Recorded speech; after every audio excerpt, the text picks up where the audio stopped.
Welcome to the Ops Experts Club with Aaron, Taryn, and Savannah.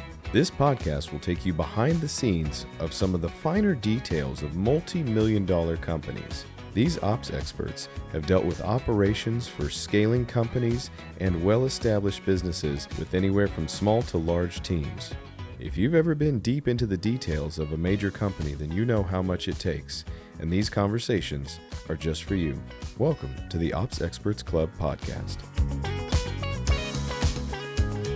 Savannah, you look amazing on Ops Experts Club today. She got all the kiddos down and for nap and to school and everything. So way to be Killer Mom of the Year. Savannah is an incredible mom and an incredible ops expert. So thank you, Savannah, for always showing up strong. Taryn is stuck in Miami, but he's going to Havana, whatever that song says. Like, you're going to have a good time in Havana tonight. Yeah. And we have the amazing Miss Eliza. Eliza, I just want to tell you this. So for those of you who have never got to meet Eliza before, Eliza is the EA to Steve Harward at Prime Corporate Services. And I got the privilege of getting to interview Eliza. And Eliza, I want you to know, we interview a lot of people at the Collab team. We vet a lot of people, we recruit a lot of people, and you're a standout in our mind, not only for your interviewing, and obviously you got the job, and may I say, got well compensated for the job. Like, as far as you're a great compensated, but it's because you're a freaking badass of all people. I think that Stephanie's exact text, and I'll never forget it, was she texted me over as we were vetting different applicants for the EA position. We had a bunch of people we were working through. She goes, "Oh my gosh, that lady was super impressive. I'd leave my kids with her today." Like, it's just straight commitment. Just met you on a Zoom call and just hand it off because you showed up so well in that whole interviewing process. And I just want you to know, not everybody always shows up that strong. So kudos to you for showing up so strong. And obviously it's led to a pretty awesome business opportunity. So I did. Yep. Thank you. You're so nice. I'm not always this nice. Ask Taryn. I'm not always. So Ops Experts Club, for those of you guys who are here for the first time, maybe you're seeing us stream the first time, or maybe you've been here a bunch of times and you're wondering how it all goes. Ops Experts Club is just an opportunity for us to interview some people that we feel like are badasses in the industry doing what they do. And, you know, what we've really begun to lean into is not only just CEOs and director of ops and people that are running operations, we also realize there are a lot of really powerful executive assistants out there that really, you know, I think of Ashley on John Acuff's team, who is his EA, but really she's like director of ops. Like, the lady is just a badass. She runs the whole show. And yeah, she's an EA by title on her email signature, but really, like, if you know anything about John Acuff's whole business, you know, Ashley is the queen, like, she rules it. And so I think we've realized that there are EAs out there that do such powerful operations-based work, and that there are other EAs that are coming up in the ranks that would love to hear from them. And so Eliza, you're one of the ones that was top of our list to bring in. And so I really appreciate you being willing to join us this morning. Yeah, absolutely. Thank you for the opportunity. It's great to be here. Yeah. So usually we kick off these calls and we just kind of round robin a little bit about, I know Prime is a business that we all on this call really admire a lot. And all of us on this call have had some touch on it. So maybe Taryn or Savannah, do you want to talk just a little bit about Prime and some of your experiences with Prime, or you haven't been super deep because they've got a pretty badass wizard in the tech end of things with Darren and the whole tech end of an ops side of the business. Savannah, you've been really deep in the weeds with customer experience and meeting with them on L10s and helping them level up things and questions that they have around that. Maybe just speak a little bit about Prime. I'm just, every time that I meet with, specifically with Eliza and then just with Prime in general, I'm just always I'm just super impressed by how much you guys do and how efficient you are. And it seems like you guys I know you guys keep expanding because you guys are growing really fast, but you have a pretty small core team. And I do feel like you guys really you guys do some big business. Like, you guys do a lot. And then seeing you come in, like, you haven't been there for super long, but you just jumped in with both feet and are like doing all the things. Like, every meeting that I'm in, like, Eliza's like kind of carrying the meeting along. And I know that you guys have had some transitions in customer experience. So you've been handling customer experience and you're handling things with Steve and you're in the leadership team. So we deal with a lot of wonderful smaller companies that are just starting, and coming into Prime is kind of different, where it's like, oh, I need to make sure that, like, I got to be ready for Prime. So Eliza, this isn't your normal jam, right? Like, it's not like I've always been doing this kind of work for these kinds of businesses, right? You came out of something very much different when you stepped into this role and became EA to the CEO, right? Somebody that is like, So let's qualify it for everybody here. And I'd love for you to tell us your story a little bit. You were a badass long before you entered Prime, and you were doing some badass stuff for CEOs before you got to Prime. But really the step into Prime was pretty new, right? As far as this segment, doing this kind of work from where you came from. Maybe you could tell us your story a little bit. Yeah, it was brand new, a different industry. I kind of have a knack for that. So 2015, I graduated college. I got recruited from Lululemon to then go from Lulu, where I was working retail, to Qualtrics. And I was recruited to be a recruiter. I was like, oh, great opportunity. Sure. Young company, heart of, Provo, Utah. It's local. Sure. I'll give it a go. So I was there for about 2 years. And that's where I got a lot of experience with. I've always been an organized person, but then really honing in the skill set and how to use that and run other people's calendars and kind of their life. And so I worked with a lot of different hiring managers from there. And so many people always were like, you would be the perfect EA. I'm like, that could be right up my alley. So kind of funny. I had an opportunity come up to be an executive assistant for a CEO, but in the automotive industry. So I went from tech to auto, which if anybody knows, they're pretty notorious for being male dominated. So, 26-year-old me, I'm like, I got this. Go. And I do that for 5.5 years. Super great. Learned a lot. Worked with the CEO directly, but then I also worked with all of his executive team and the vice presidents there. And then, an opportunity came up from a good friend of mine that reached out and said, hey, my boss CEO is looking for an EA. Would you be interested? I'm sure you're happy. And I was like, sure.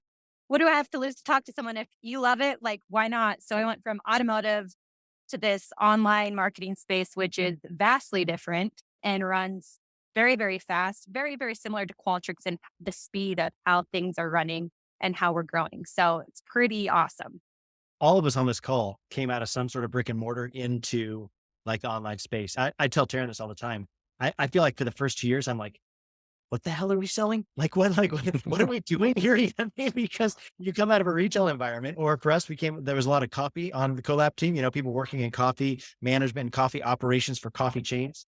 And you go from a craft product that you're putting out across a physical counter to people that you see face to face into this virtual world where you're like, wait, we just threw up a landing page that we just created yesterday with this product that's multiple thousands of dollars and people clicked yes. And that was the experience. Like, wait a minute, that like there's no human interaction. Like the interaction actually happens on the backside in fulfillment.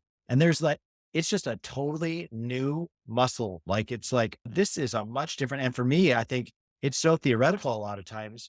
Taryn has actually been a faster adapter to it than me. But for a while, I was like, I almost felt like a fraud, like the first year or two into it. Cause I'm like, I don't even know what we're doing. I know operations. I know how to help people run things. But when we start getting into the products they're selling and how they're fulfilling them, this is literally a new language that we're speaking right now. But I think obviously now I've worked with some of the greats out there, the Pete Vargases, the Keith Yakis, the Pedro Adeos, the Pace Morbys, which is an introduction that came to us through Prime. Really grateful for.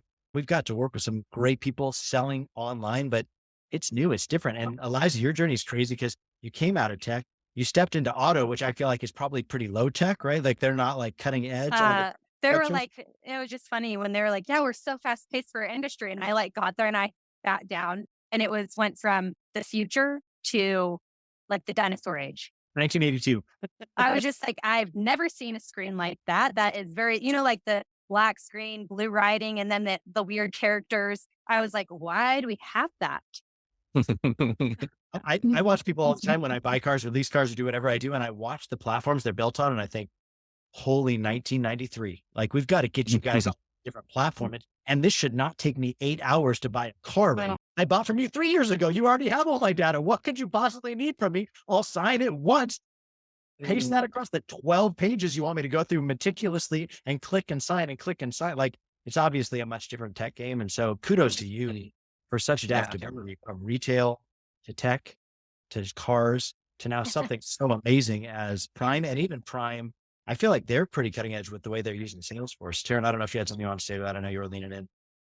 I was just thinking that it seems like every time we're talking with some people we're bringing on here, we're always talking about how fast things move in these industries. you're thinking of a product one day, you're selling it the next day, and that doesn't happen anywhere else. Definitely not in the car industry, right? Car industry, like you're waiting for next year's models to hit your lot. And you thought early was October. You know what I'm saying? The CEO just walked in with a new idea. He wants us to have it on a website and emails going out, blasting social media by this evening. We haven't even built the product yet. He just wants to sell it and then we'll build it on the backside. Like, who does that? No, but in this space, that happens all the time. You're building the plane you're flying is the accurate or the idea that we always throw out there. This is the image we're giving people.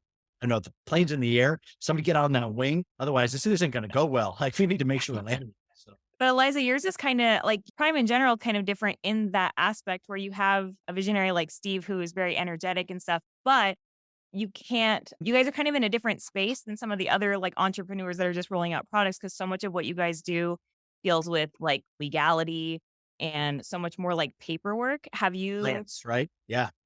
have you experienced that pushback where like you guys are trying to implement an idea quickly, but you guys have to like consult more outside folks, or how that changed like how fast things move?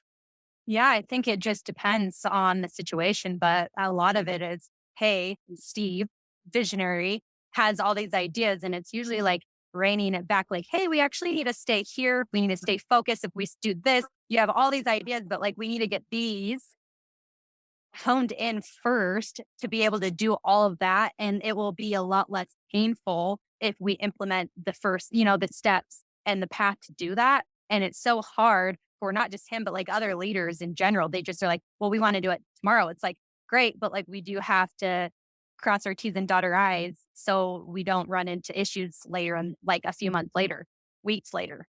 Yeah, I feel like you guys probably have to deal with that so much because every operations crew kind of has to deal with that a little bit because we're like, come on, like, let's not all light the team on fire to get this over the finish line. But like where you guys are dealing with like taxes and things like that, like, I feel like your team probably has an even bigger role in that with being like, slow your roll, hold on. Not only that, but I think like what you guys do is kind of like what Collab does in that you're offering a service to other crazy entrepreneurs out there. Like all visionaries are a little bit crazy, right? Let's just acknowledge that. They've got a little bit crazy in them and that's great. That's what we love about them, right? That's what makes everything so electric. It is also what sends a shock through the line when people are holding onto the line when they plug us in, right? Like it can get kind of crazy, but it's not just Steve's electricity. But Steve's superpower is networking with all these other crazy entrepreneurs out there that are plugging into Prime services. So it's like, it's not just like Steve's craze that Eliza's having to manage, but it's like all these other ones, like Pace Morby sends thousands of clients at Prime all the time. Like Steven Diaz, another one of our clients at Rainmakers, sends hundreds, if not thousands of clients at Prime all the time. And those are just a couple of the guys. Pedro Adeo sends thousands of clients at Prime all the time. So you plug into these other very electric, like knee-jerk decision-making visionaries out there and plug them into Steve's superpower. That's what makes Eliza badass. Is she's like, no, wait a minute. You're just talking about Steve? No, I can handle Steve. It's the 55 other high-level entrepreneurs that are all shoving volume down us that makes it so crazy. And then Steve has got one of the biggest hearts of all the people we work with. Steve is such a heart-centered guy that he wants to show up powerfully to serve the clients that you guys service, And so that makes Eliza, I would imagine your job super tough too, because you're trying to speak to Steve's desire, intense desire to serve, plus all these entrepreneurs that have these knee-jerk last-minute requests they're rolling at you, and then just trying to infrastructure. Yeah, and I think too, it's helped just with where I've been from Qualtrics, working with all the different hiring managers and their personalities to thinking, okay, like I can handle that. Then going to the automotive and you think, tech is personality and you have these mostly men, right, that are general managers that I have to communicate with and work with on top of the leadership team at the corporate office where I sat and working with all of them and trying to really, I think, break down and let their walls come down so that their egos are kind of pushed to the side. So then real decisions can be made, right? I think that's like the hardest thing is, especially in this business, I thought I saw personality in the automotive side, but there's so much personality because of the visionaries and all the entrepreneurs and their ideas that their idea is the best. And so how can you break down those barriers for them to see a different perspective that will actually make the best product? I'd also like you to speak to something that I know is super near and dear to your heart, and you've touched on it a couple of times now, I want to acknowledge it, is empowering women in the workplace. I think that that's something that's near and dear to your heart. It's something you put a lot of energy into. And can I just say this, and I'm hoping this is as PC as possible, but like a lot of high powered ladies can come off a little bit bitchy, like as far as they're hard to handle, like because they're pushing so hard against being, suppressed for so long, like the pushback is it's hard to bear them because the pushback is so strong. But I'll say this, you do it so elegantly. I feel like where you're a strong female leader that pushes, but I feel like you know how to temper it and make it in a way that's palatable, but still not let go of the agenda of no. Like women are badass. Women are badass in this industry. Women bring such a power to this industry. And I'm not going to let that just go quiet. And I'm not just going to push them down because of gender. And I think that you do that amazingly. So anyway, if you can speak to those three things in whatever order you want, I just want to open that up. Yeah, that's great. So I think kind of something to tee it up would be I used to plan an event every year. I planned a lot of events, but the main event that I planned was the leadership conference where across the nation, we would bring in all the leaders, all the general managers, all the vice presidents, and some of the regional teams as well to California. And I had to collaborate a lot with different teams, get input, but then ultimately put on this 3-day, 4-day conference and not only help with they did a lot of the planning for what content would be in the conference, but finding guest speakers, finding places to eat, and then finding activities that 120 people who are very, very different can all do or would want to do. And so kind of hard. So typically it was golf in the spa to accommodate for people who don't want to golf. They could go to the spa or they could go to the pool, hang out, whatever they wanted to do. So I had this brilliant idea. I'm like, we're in California. It's great weather. It's November and we're in Palm Springs. So 80 degrees. Why would we not do a pickleball tournament? And I ran that by my boss and he was like, pickleball? Why would we do that? That sounds horrible. I'm like, networking, anybody, literally, if you've ever played it, anybody can play. It's any level. It's fun. And if you really didn't want to play, we'll have dinner at the courts and we'll just do that. So he was just like, kind of like, no, we're not doing that. So I was like, okay, I'm going to go to the other vice president and I'm going to get buy-in because I can sell this and I am confident that this will be a kick-ass event and I'm ready to do it. So I go to each one, have the same spiel, like it's networking, it's fun, anyone can do it. And they were like, that sounds awesome. I go, okay, then maybe chirp in Bretzer, a little bit and say, hey, like how awesome it would be. So they do. He's still unsure going into it. And was like, we're just going to keep this event quiet. We're going to make it a surprise, all this, because he didn't know how it's going to go. Well, it was such a hit that they've continued to do it the last few years. And everybody is like, who am I going to get paired with? Like, I want to choose my teammate. I'm like, nope, it's at random. Sorry. But like, that was just one way of figuring out how to break down someone's ego of like, this is going to be really stupid to, hey, let me figure out how I can get other people bought in to show him that this would be an awesome event and that everyone will enjoy it and it'll be a hit. I love it. It was invented in Washington State. It was invented on Bainbridge Island. Oh, there you go. I got Washington's a great state for so many reasons. We're baiting her that way. We're baiting her to the Pacific Northwest. It was a lot of fun and I was happy to do it. So it was great.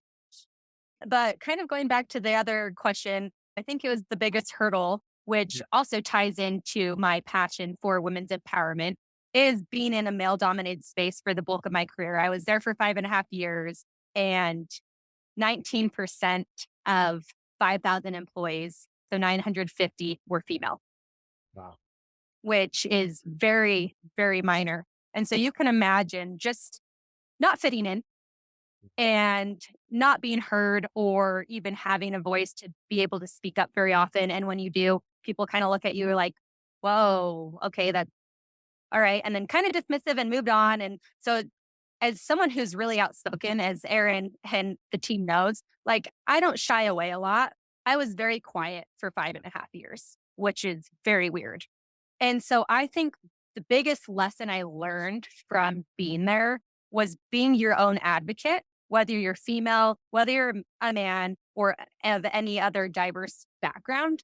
I think that the best person that can advocate for you is yourself, whether that is going for a pay raise and you're ready for it and you have the backing to do it, or if it's, finding like just something small, but advocating for yourself.